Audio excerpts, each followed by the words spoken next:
Chasseurs, quel est votre outil principal de chasse? Vos bottines pour vous rendre. Bien encore, la carabine, évidemment, la carabine, le fusil, l'arc ou l'arbalète. Stéphane, comment ça va? Salut Martin, ça va super bien, toi? Yes! Question, là. Souvent, tu sais, c'est un petit peu comme les gars qui font des chroniques, c'est chars. Les gars qui font des chroniques, c'est chars, ouais, c'est du Toyota, du ci, du ça, du ça. Ouais, mais toi, c'est quoi ton char? Nous autres, on se pose la même question, même pour les armes à feu. Là, tu essayes du Cadex, du Browning, du Mossberg, du Frenchie, du ci, du ça.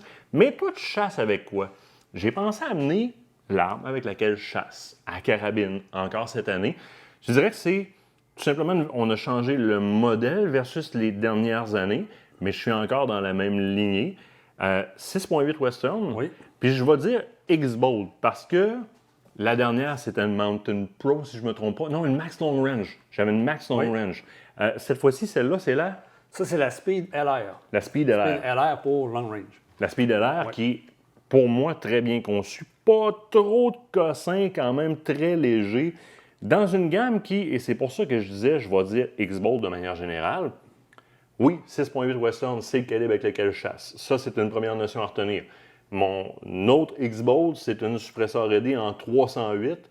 Puis l'autre version que j'ai de X-Bolt, c'est l'ancienne X-Bolt Pro carbone en 300 Win Mag. 300 Win. OK. C'est mes trois calibres de prédilection. Ouais. Mais ça, c'est mes calibres. Quand on rentre dans le choix d'une arme, c'est excessivement difficile aujourd'hui de trouver une gamme qui va me proposer un amalgame excessivement versatile. Je suis rendu que j'ai de la misère à nommer les modèles dans X-Bolt tellement qu'il y a de modèles. La famille X-Bolt est très large. Donc, on a vraiment adapté plusieurs modèles à plusieurs situations différentes. Tu parlais de la Speed, de la SPR, oui. Avec les canons très courts. Donc, en 308, on se retrouve avec une carabine idéale de chasse fine pour travailler dans le bois fort, pour se déplacer. C'est l'arme de prédilection pour ce type de chasse-là. Hey, on m'a posé la question en podcast il y a de ça peut-être quelques mois, à savoir, tu aurais une arme à conserver, c'est laquelle que tu conserves dans tout ce que tu as? J'ai ma petite X-Bolt 308 suppresseur ready, elle rentre quasiment dans mes poches.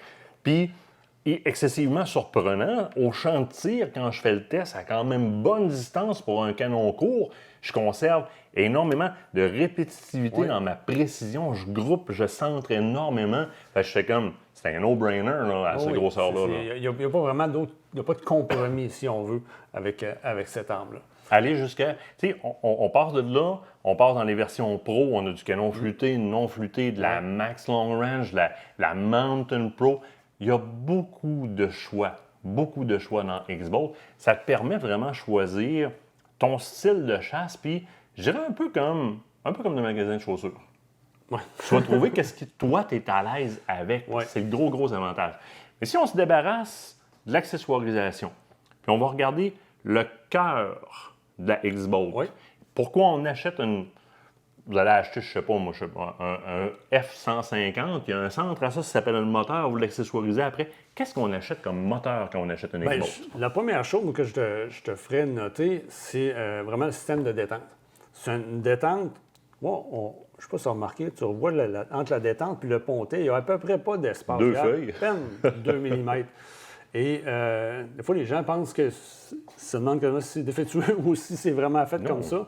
Mais oui, en fait, c'est que notre détente, elle a zéro course morte. Exactement. Donc, autrement dit, quand on va appuyer sur la détente, il n'y a aucun déplacement de la détente tant qu'elle n'a pas atteint son point de fracture à 3,5 livres, 4 livres environ. Elle va être ajustable. On peut la faire ajuster par un armurier de 3 à 5 livres. Si on veut c'est rare que les gens veulent l'avoir plus rigide. Des fois, ils vont vouloir l'avoir plus c'est mon cas, je vais le diminuer. Exactement. Donc, on va pouvoir la diminuer jusqu'à 3 livres. C'est un gros avantage. Puis ça, les gens ne réalisent pas souvent. Lorsque vous appuyez sur la détente, souvent, là, il y a une problématique de positionnement du coussinet du doigt, soit dans la jointure ou trop sur le bout du doigt. Mais inévitablement, il y a une traction gauche-droite qui s'exerce sur la détente lorsqu'on appuie dessus. Alors, cette traction-là, puis je vais faire appel à... Vous savez, quand une arme est désajustée à 50 verges de 1 pouce, bien, vous savez qu'à 500 verges, elle va être désajustée de beaucoup. Vous allez beaucoup à côté de la cible. Mais c'est la même chose. Plus j'exerce de traction d'un côté ou de l'autre et que ma course est longue, plus je vais faire tasser le bout du canon, parce que c'est tout attaché ensemble, Oui, cette histoire-là. inévitablement, il y a un mouvement. Oh Quand oui. tu appuies sur la détente, Naturellement, s'il y on a a un une mouvement, préhension. Oui. En ayant une préhension, ben c'est sûr que ça tire sur le côté. La course, qui est aussi courte que ça, va corriger souvent des problématiques de gauche-droite que vous avez de la misère à corriger, même si vous faites beaucoup, beaucoup d'efforts, parce que naturellement, on est opposé, on a tendance à mettre notre pouce par-dessus la crosse, en plus on fait une traction supplémentaire, la course de la détente est longue, je le tasse, ça vient corriger. C'est une des très belles innovations, c'est un des très beaux cadeaux que Browning nous a fait dans la gamme X-Bolt nécessairement. Maintenant, on est évidemment sur des mécanismes à verrou, mais de très bons mécanismes à verrou. Bien, évidemment, ce que tu regardes, tu vois, si je viens l'ouvrir comme ça, première des choses qu'on note, regarde la hauteur à laquelle mon levier va venir s'ouvrir. Oui. C'est 60 degrés seulement, plutôt que 90. Fait que c'est une action c'est un mouvement qui est très court, très rapide. En plus de me donner une bonne liberté, préhension. une bonne préhension, mais aussi beaucoup de dégagement par rapport à mon optique ici. Et si on l'enlève comme ça ici, tu vois, regarde, Martin, on a 3 tenons qui viennent sécuriser notre verrou dans notre chambre. C'est ce qui va nous donner toute cette rigidité-là. On élimine toutes les vibrations avec un 3 tenons comme ça. On va au maximum de point faible, de ce que mécanisme à verrou veut dire. C'est-à-dire que j'envoie une fusée, il y a des satellites qui s'envoient ces temps-ci, là. Mais la plateforme, à la base, quand tu envoies ta fusée, tu veux qu'elle soit le plus stiff possible. Oui. Et c'est le propre d'un mécanisme à verrou. Donc, quand tu évolues ça avec des locks qui sont intéressants, qui vont vraiment venir serrer en place, au moins le culot de ta balle que tu envoies dans l'espace, ta fusée, là, ben, la plateforme est instable. Il n'y a pas de vibration, autrement dit. L'autre chose L'autre chose qu'on retrouve sur le dessus du mécanisme, sur le dessus du receiver des X-Bolt, c'est le système X-Lock aussi. Oui. Donc, on a le système X-Lock qui est un système en croisé au niveau des montures qui est très, très, très bien fait. D'où le nom X-Bolt, d'ailleurs. Exactement, exactement. Puis, n'hésitez pas, hein, celle-là ici est montée vraiment avec les montures bronze pour aller avec la carabine. Sur d'autres X-Bolt, j'ai vraiment commandé les Picatinny Rail avec 20 MOA de correctif vers l'avant, évidemment, directement chez Browning, qui me permettent une plus grande versatilité si je veux avoir d'autres types de rings pour mettre mon télescope dessus. Oui. Ou si, comme moi, vous êtes un petit peu cabochon dans le bois et que vous accrochez ça partout et vous voulez quelque chose qui est excessivement rigide, on peut mettre les Picatinny Rail dessus. Moi, je l'encourage. Ça met un point de rigidité supplémentaire entre les deux points d'ancrage. Oui. Au niveau des crosses, beaucoup de choix différents. Ici, on l'a c'est ajustable. la crosse de type western qu'on appelle, avec le busque ajustable. Donc, si on avait un objectif, on a déjà un bon objectif là-dessus, mais si on voulait grossir encore plus, à un moment donné, le problème, c'est qu'on est obligé de se monter sur la carabine pour être en ligne. Fait que ça nous permet ici, regarde tout l'ajustement là, que j'ai ici. Donc, je fais tout simplement enlever les vis. Je viens me mettre en position, puis on remet ça là. On a des ancrages de métal, donc c'est pas des vis, c'est pas vissé dans le plastique. Vous ne l'arracherez pas. Pas besoin d'avoir peur, on ne l'arrachera pas. Donc ça fait un montage qui est très solide, puis qui me permet d'être vraiment en ligne avec mon optique. C'est juste aller sur le catalogue, là, tapez Browning Catalogue Canada sur Google, il va vous amener. Vous allez voir le nombre de formats de crosses différents que vous avez. Dans tous les cas, on a le pad Inflex à l'arrière, donc technologie Inflex. Toujours. Ça, c'est une belle révélation aussi, là. C'est-à-dire, dans le passé, là, on achetait une carabine, Browning, Winchester, Remington, n'importe quoi, puis là, on se commandait un meilleur pad ailleurs. C'est plus le cas, là. Avec l'arrivée de l'Inflex, là. On ne veut pas le changer, celui-là. On ne veut pas le changer. Il est présent sur beaucoup d'armes, il est excessivement Presque confortable. toutes les armes Browning, c'est le même type de pad Inflex qu'on a comme ça, avec une structure à angle à l'intérieur. Ce qui fait que quand on va compresser, bien, notre pad, là, il ne fait pas juste se compresser. Il se compresse, mais il se déforme de haut en bas. Fait que ça redirige l'impact vers le bas. Donc, il y a une portion du recul, finalement, qui est carrément défléchie de notre épaule, puis qui va être écarté en même temps, puisqu'il se déforme vers le haut. Il va écarter la carabine de ma joue un petit peu pour ne pas avoir cet impact-là sur la joue. S'il déflecte vers le haut en même temps, ça corrige. Confortable. Effectivement. Comparé à avant, on dirait que c'était sculpté dans des robbers, dans des tailleurs recyclés. C'était sûr, comme de la roche dans le passé. Évidemment, au niveau des canons, vous allez voir aussi beaucoup de différences dans la longueur, mais dans leur conception aussi. Ici, on est en face d'un canon flûté ponté. Oui. Il existe aussi du canon plein standard. Canon, on a du canon lisse, on a du spiralé dans le cas des Mountain Pro. Dans ce cas-ci, là, c'est la version LR, donc on a vraiment le canon pleine longueur 26 pouces avec le frein de bouche standard. Parlons-en installé. aussi, parce qu'il existe le Hog maintenant, qui Oui. est le nouveau système chez Browning. Oui. Quel avantage j'aurais, par exemple, comparé à celui-là? Bien, le Hog, c'est qu'il va réduire le recul encore plus. OK.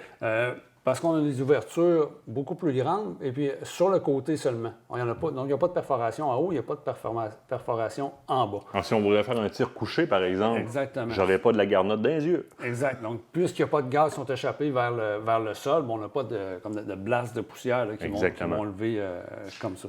Fait que ça en fait vraiment un avantage. Puis la réduction du recul jusqu'à 70 un petit peu plus que 70 dépendamment des calibres.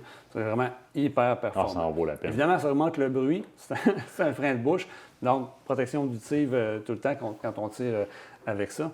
Mais c'est vraiment impressionnant la performance de ça. Quand on tire avec une 300 Win Mag, puis ça pousse comme une 6.5. Ah, mais tu sais, c'est vraiment... Honnêtement, on voit de plus en plus de gens, même avec des confortable. 308, aller se mettre un petit frein de bouche comme Oui. ça. Ça rend juste la chose plus agréable. Exact. Tu mets des bouchons. Oui. Des bouchons. Sinon, tu te ramasses des appareils comme moi. Ben, je l'ai pas mis. Parce que le cabochon n'a pas mis de bouchon trop longtemps. Dernier point, je reviendrai sur le calibre. Parce que la 6.8 est très, très, très associée à la famille aussi du côté de Browning. 6.8, moi, au départ, je voyais les Américains tirant 6.8 Western au Whitetail principalement. Oui.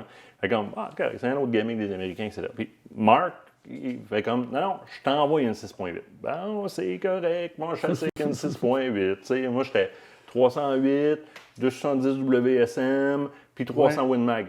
La 6.8 est venue prendre le centre de mon amalgame à moi.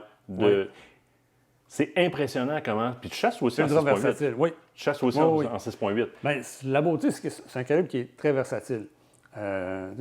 Orignal, ours, chevreuil, on va toutes les faire avec le même calibre. Oui. Et puis, c'est un calibre qui est très précis. Donc, c'est basé sur les calibres modernes. Si on veut comme un 6.5, donc un boulet qui est très long, très affilé, donc il va être précis, une belle trajectoire plane. Il va se stabiliser plus facilement Ça dans l'air. stabilise plus rapidement, plus longtemps, mais c'est aussi une réduction du recul.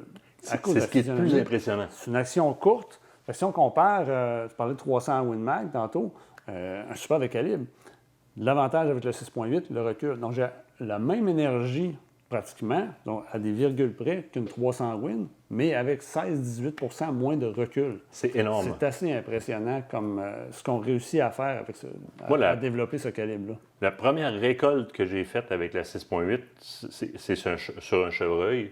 Puis honnêtement, c'était un petit peu mon doute. Parce que tant que tu tires dans le papier, tu peux pas. Tu n'as pas le feel, là. Tu as le feel dans l'épaule, c'est comme, c'est précis, c'est correct. Mais tu sais, je veux dire, si je prends mon temps, il y a beaucoup de mes angles qui sont pas mal précis. Fait que là, je suis content, au moins, on n'a pas un arme qui tire de même. On va à la chasse. Boum! Pouf! Hit, tabarouette! OK, ça conserve. L'énergie que ça conserve, le nombre de livres par pouce que ça donne dans l'animal pour que l'animal vraiment fasse un bang! Comme une pancarte sur le côté. J'avais connu ça en 28 nozzleurs dans le passé, mais du reloading là, quasiment à compresser à la poudre d'un cartouche. Je l'ai vécu avec la 6.8 sans pour autant, au bout de la ligne, tout arracher. Oui. Le compromis, là, il est le fun en tabarouette. Une bonne rétention d'énergie. C'est assez impressionnant. Les marchands connaissent très bien la gamme X-Bolt. Elle est disponible partout à la grandeur de la province. Je dirais, pour ma part, que la meilleure habitude à prendre, ce serait peut-être d'aller voir sur le catalogue de Browning Canada. Taper catalogue Browning Canada sur Google. Sinon, Facebook maintenant, Browning a son Facebook au Canada. Donc, tapez Browning Canada sur Facebook, vous allez les retrouver très facilement.